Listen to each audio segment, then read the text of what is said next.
Hi guys, here we are on Part and Parcel, another scientific video. I did a lot of them for Stetmann, but there is another one because there is something else I have to show you. Now I think, yeah, I did tell you in some other videos why I like to keep infestors burrowed and why I recommend you to do the same. Okay, I will repeat this. So, first of all, they can use all the abilities while burrowed. Okay, I can't use this now because I have no energy, but they can use all the abilities same as when they are unburrowed. So, no difference here. And the only difference is they move slower when they are burrowed, but that's actually a good thing, because if you accidentally move them or move them into the enemy, like into, for example, here into enemy base, into enemy cannons, or where enemy has units, then you have more time to realize what you did and pull them back before it's too late, because they'll move slower. And if there's detection, they will be attacked anyways, but if they wander among some enemy units that don't have detection, then of course they won't be attacked, because when they are burrowed they are invisible to enemies unless enemies have detectors. And of course there are traffic issues. When you have significant number of infestors, they can create traffic jams, so you can better burrow them so your other units or your allies units can walk over them. That's also a good thing. But when you have Vorazun ally, you have no excuse to of keeping infestors unburrowed. Why? First, death recall. If your infestors are burrowed, then there will be recall, because Vorazun recalls cloaked and burrowed units to the primary nexus or hatchery or command center. So your infestor will be saved if it dies, but that's less important, because well, you don't even want to have your investors in that kind of situation, but it's also a good thing. What's more important is that 50% faster energy regeneration in purple zone, and you don't wanna miss that. Okay, let's observe this.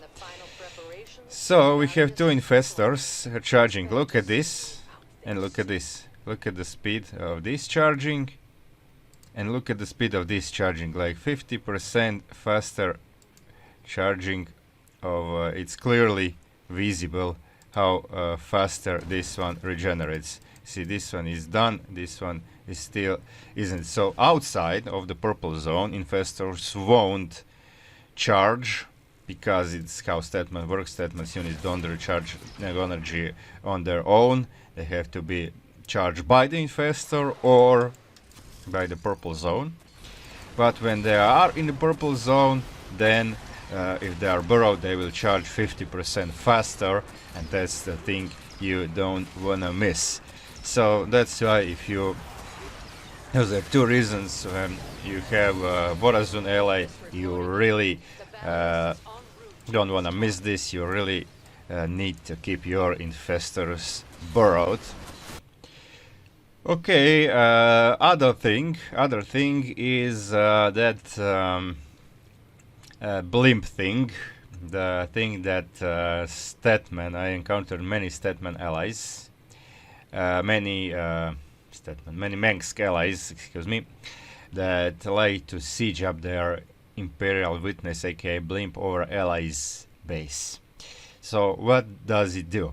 It actually does nothing effectively, because first of all, there is no indoctrination.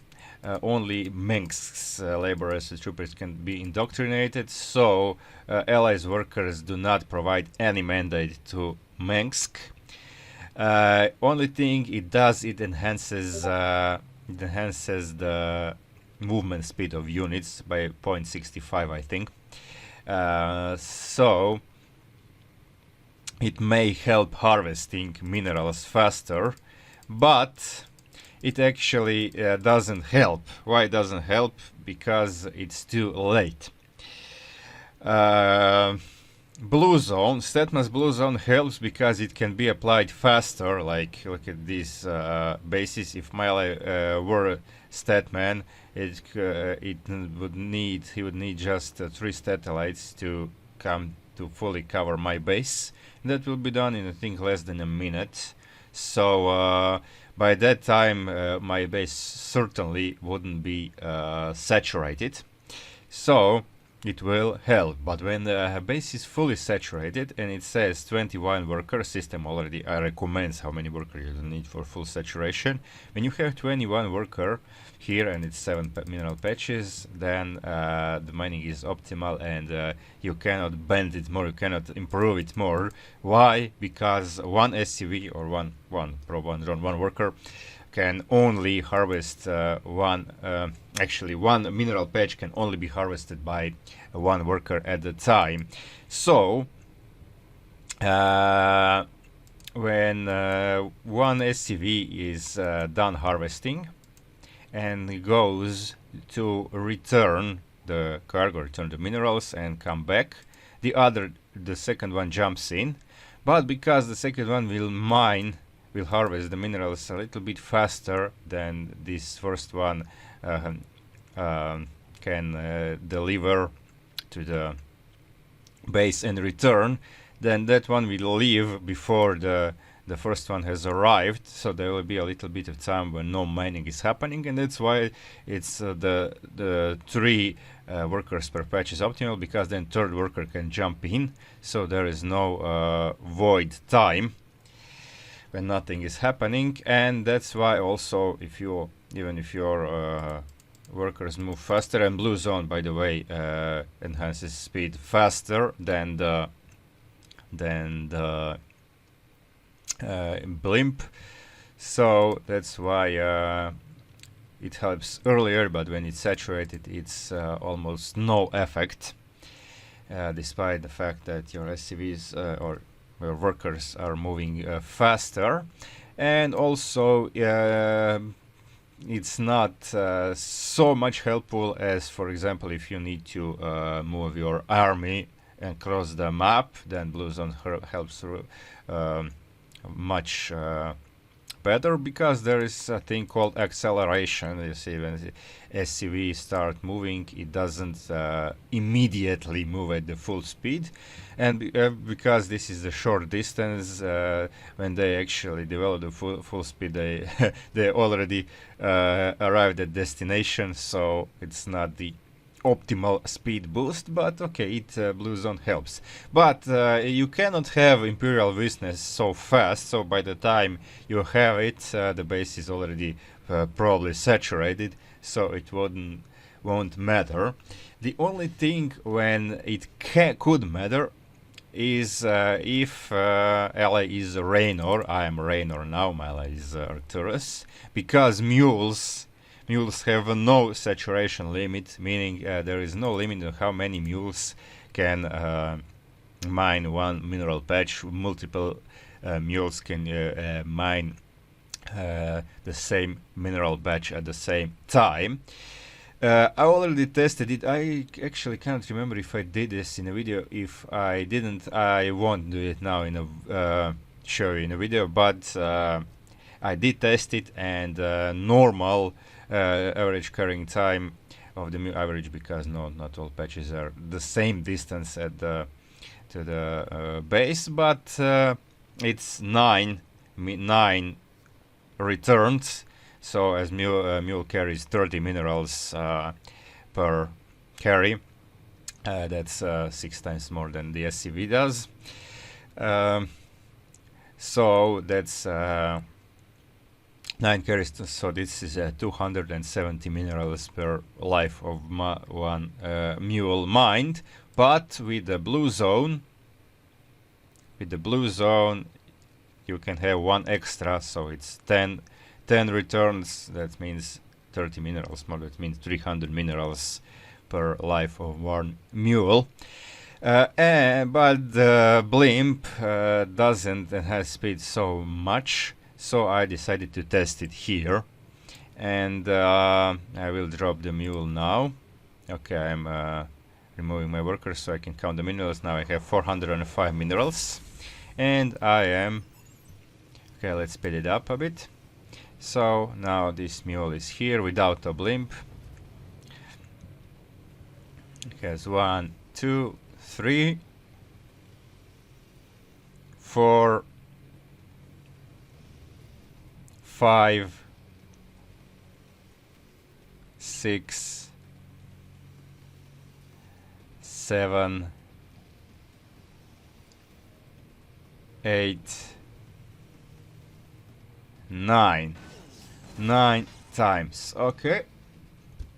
So that is 275 minerals. Okay, now my ally will siege a blimp, and I will drop another mule. And you can see this here says that this unit has increased attack and movement speed. 1, 2, 3, 4, 5,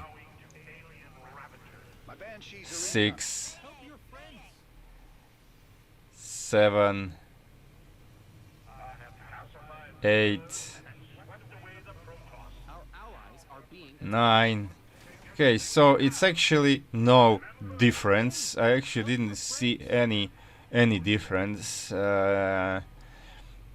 So even if your ally is Rain or if your Mengsk, don't do this, because this costs how many does it cost? 100 minerals and 100 gas. So it's not cheap unit, and also there is a building time.